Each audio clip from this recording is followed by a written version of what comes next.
Hello everybody, welcome to Gregsbeerreviews today.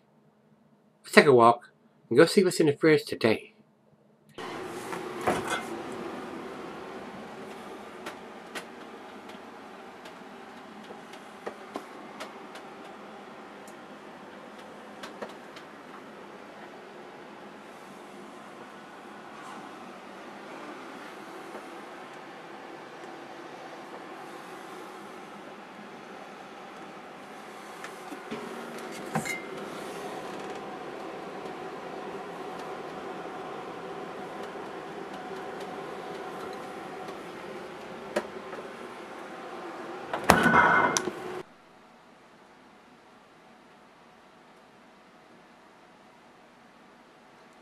Hey everybody, thanks for stopping by Gregsbeerreviews today. Hopefully this is going to be a treat.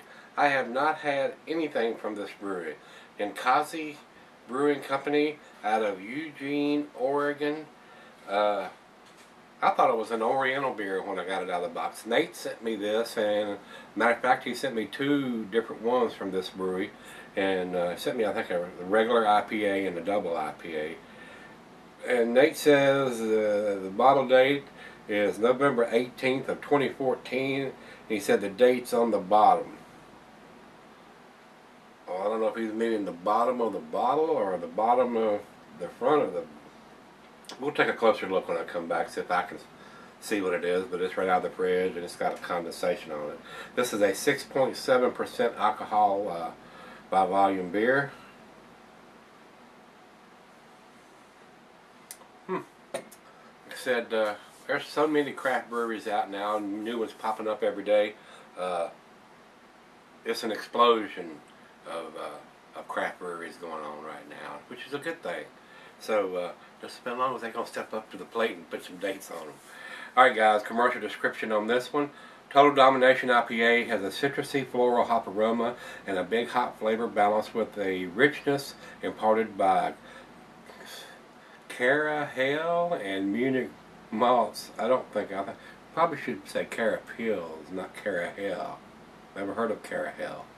This beer is a big flavorful Northwest IPA that maintains its drinkability and as such has garnered great admiration from the novice craft drinker and the seasoned hophead alike.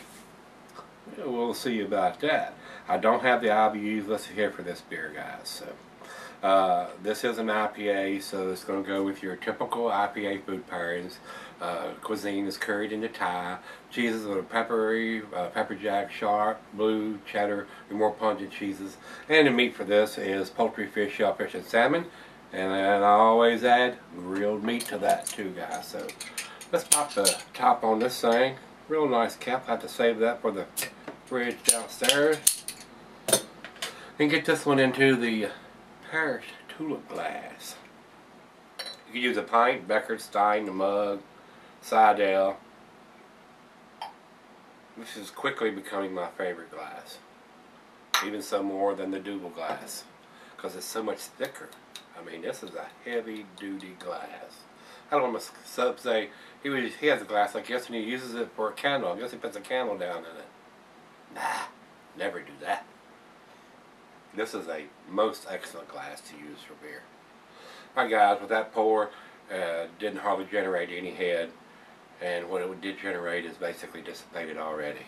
Over into the light, I can see the bulb right through it. It is a nice orange tangerine pumpkin-y color. Very good looking beer in the glass.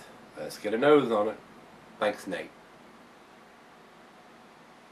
Yes, very citrusy. Getting a little bit of pine and a little bit of grapefruit. It's not overwhelming though. A lot of floral notes going on here.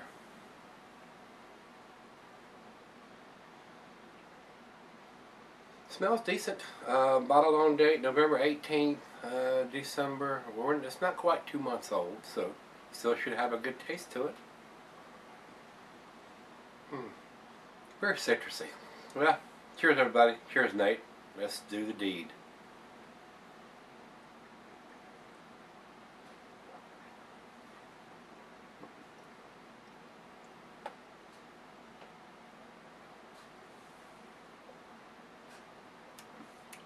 Really nice. Nice citrusy, grapefruity taste.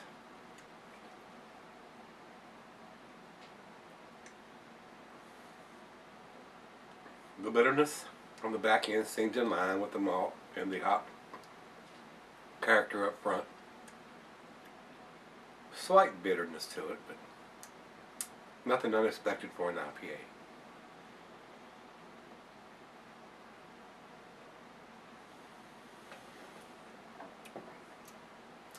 Pretty tasty. I would drink this regularly if I could get my hands on it. It does have a stronger bitterness on the back end. I think it could be just a tad sweeter on the front end to match up with that, but it's an IPA, guys. A lot of times, depending on where they want the bitterness to fall, whether it's 60s or 70s or up 100 plus, will determine how bitter it is. So, well, let's let it warm up, right out of the fridge, 40 degrees, and see where this one ends up. I'll be right back. Alright guys, I'm back. Got just a little left here. They've digitized the date on the bottom of the bottle, and it says 2/36/14. And what I gather from that usually is the 236th day of 2014. Nate, I hate to tell you this, but that's not November the 18th. That's probably closer to September or October. 236 day, 336, 365. That's about 130, 129 days from the end of the year. So 3, 6, 9, 12, that's 4 months. That's about September, Nate. That's what I see on the bottom of it, 2/36/14. So that's not November the 18th. The way I figured anyway. I may be mistaken. That's the only date code I've seen on the bottom of the bottle. And that would explain why it's not quite as hoppy as I think it should be. Strong, but it's not a malt bomb or anything, but strong bitterness on the back end. Very bitter. Final chug.